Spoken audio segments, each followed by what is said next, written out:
How you doing, guys? I'm going to give you my reasons why I don't think Microsoft is out innovating Apple in just a minute.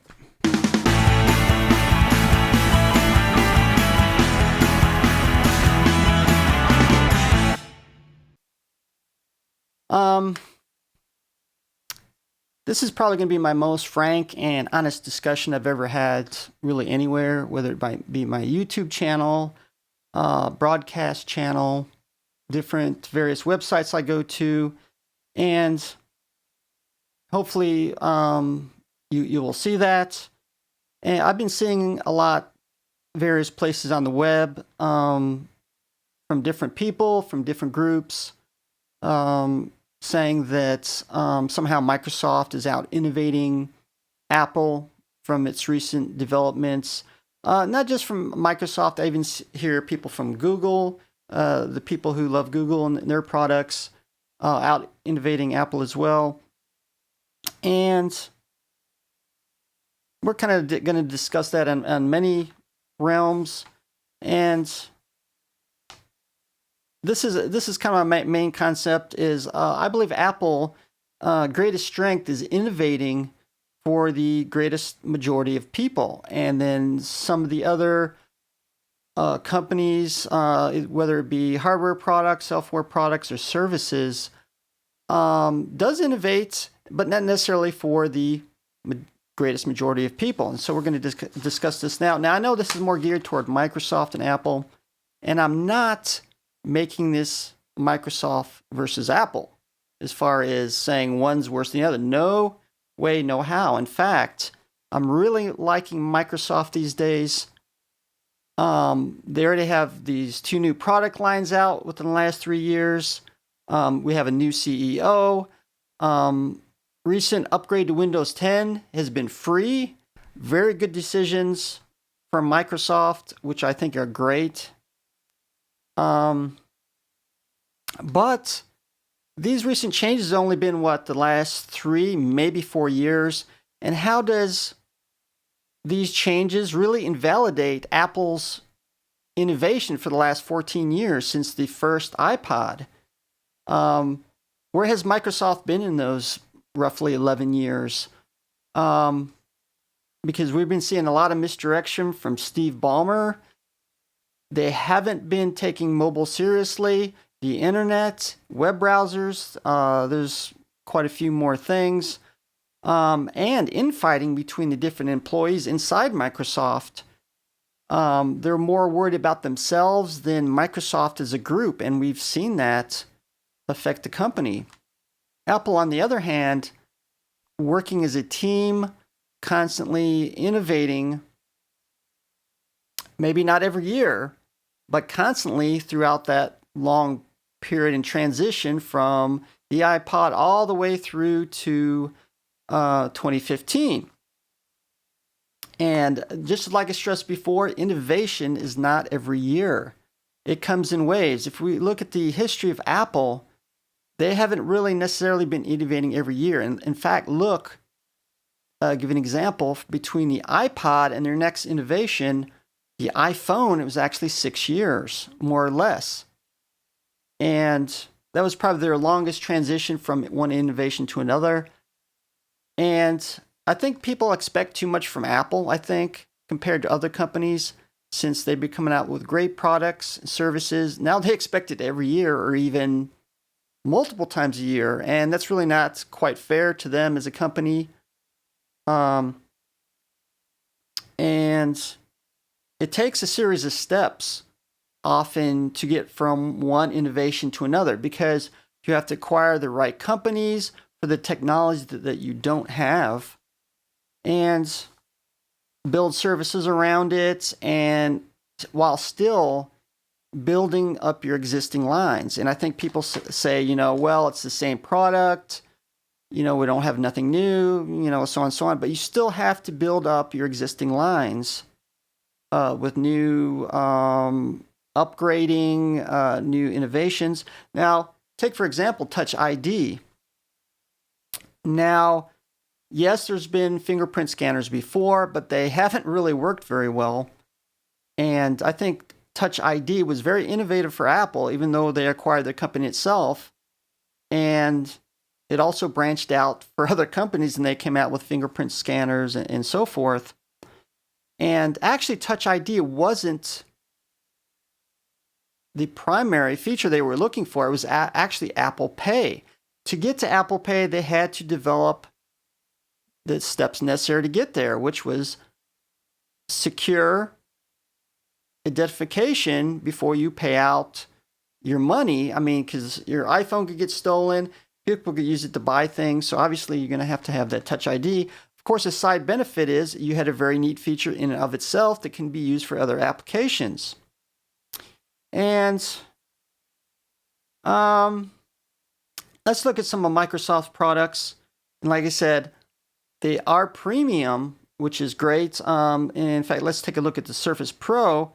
It is innovative, perhaps, for its certain target audience. Now, I don't think the general population as a whole is looking for a desktop operating system on a tablet. And we can look at this going as far back as 2000, 2001. We already had a desktop operating system on tablets, which I believe Windows XP during that time. But people just didn't really buy it in big quantities like the iPad. Let's fast forward to 2015. We have the Surface Pro 4 already out, 4th generation.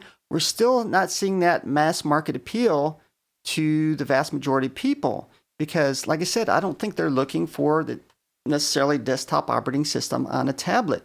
They want something very intuitive, easy to use, and the key here is the applications, running the applications and not what it's running on. And I think that was kind of lost by many companies. And I've got my notes here because I don't want to miss anything. And I often see this with different company or different groups of people. Could be, people that love Microsoft products or Google or whatever. Yeah, even Apple are kind of biased sometimes. But I see people say, well, so-and-so company, they put out these products are more innovative than Apple, Microsoft or whatever. And it gets released to the whole population, the world, and then all of a sudden it kind of goes down to a niche group of users. And we're just not seeing that mass market appeal for everyday use on those type of products. And to me, that is the biggest indication of if something is truly innovative, is how does it appeal to the mass majority of people? If it kind of goes down to a niche group of users, yes, it might be innovative in certain ways, but maybe you should rethink that if it doesn't appeal to the mass quantities of people out there. You might need to rethink that choice. And we're also going to look a little bit into business area. Yes, Microsoft has actually that's where they make the most money. It's not really on desktop operating systems or things like that. It is business, enterprise, Microsoft Office, Access, spreadsheets, and all that, services. Even though they have into that market the biggest than Apple, a lot of Apple's products, especially mobile, iPads, iPhones, even MacBook Pros, are being brought into the workplace. And so Apple still has a foothold in business, in enterprise a little bit. In fact, I see more businesses using iPads and related things for his business than I've seen with Microsoft and its Windows Pro or Surface Pro and things like that. In fact, when I went to go buy my washer and dryer from Walmart, they was using an iPad for the full purchase. Of course, there is going to be need for Surface Pro and running pro apps in a mobile environment. And then, of course, that's where Microsoft is going to find the biggest gain. Okay, we're also going to take a look at a bit in Microsoft and gaming. Another thing they're pretty big at with their Xbox, very popular, Xbox Live. But then again, looking into mobile, Apple is starting to make big strides into the gaming market. And they're not necessarily focusing on that. It's just people are naturally going to bring what they like, what they love, or whatever into whatever they're using. So right now, actually, Game Center for Apple has more users than Xbox Live. And in fact, in a recent survey, between kids between the ages of 2 and 17, more are on mobile gaming, iPads, iPhones, than PC gaming and consoles. And this is often a recent finding. And we're even going to see that probably even increase more with the new Apple TV coming with an app store. And that means bringing more mobile games to the kind of like its own console. In fact, Gabe Newell, I think that's his name for Steam, also mentioned Apple TV is going to be the next biggest gaming platform right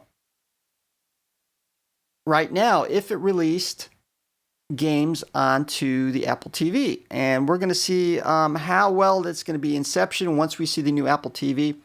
So those are my thoughts on how Microsoft, Google, and some of these other companies are not necessarily out innovating Apple. Now, there's also a few more things I see, especially with Google. You know, I occasionally watch the Google keynotes. And then right after, I see sporadic comments after it, like, oh, they're innovating more than Apple, yada, and so on and so on. But if you really look at it, Google's really the worst company to look at for market success because so many products, services, social networks they come out with are canceled, never make it to market. Give an example, Google Wave, Google Buzz, and even now Google Plus is kind of not really making it as far as social networking as we thought it was. And people say, oh, look at Google Glass, and now it looks like Google Glass is now a defunct wearable we're likely never going to see for the consumer mass market. It's now mainly for scientific research, very specific niche user groups. And same thing with Google driverless cars. We're still waiting on Google cars, and it's been, 5 years or so? And I find that often people use products that haven't been released yet to support their theory on how these companies are more innovative than Apple. Let's wait till we actually see a consumer product come out that even competes with Apple first before we judge if it's more innovative, because you got to look. I'll give an example of HoloLens, which does look very, very appealing, could give you mass market appeal in gaming, scientific research, and many other avenues. But I think Microsoft released it a bit too early, announcing it. And we see this with the development version is still bulky and heavy. You have to wear this device around your neck as well as headgear. The development version's not even going to be released until next year, and that's before even people will be able to make apps for it, because they're going to need this development version to make apps. So as you can see, it still has several more years. And the same thing with Connect. There was a big hubbub how this Connect's going to be very innovative compared to Apple, yet we've seen what happened with Connect. It was kind of useful, and it kind of was overhyped, I believe, and now it's kind of went back down to a niche users group as well. So those are my thoughts on Microsoft and other companies out innovating Apple. I don't think they are. At the most, they're on a level playing field.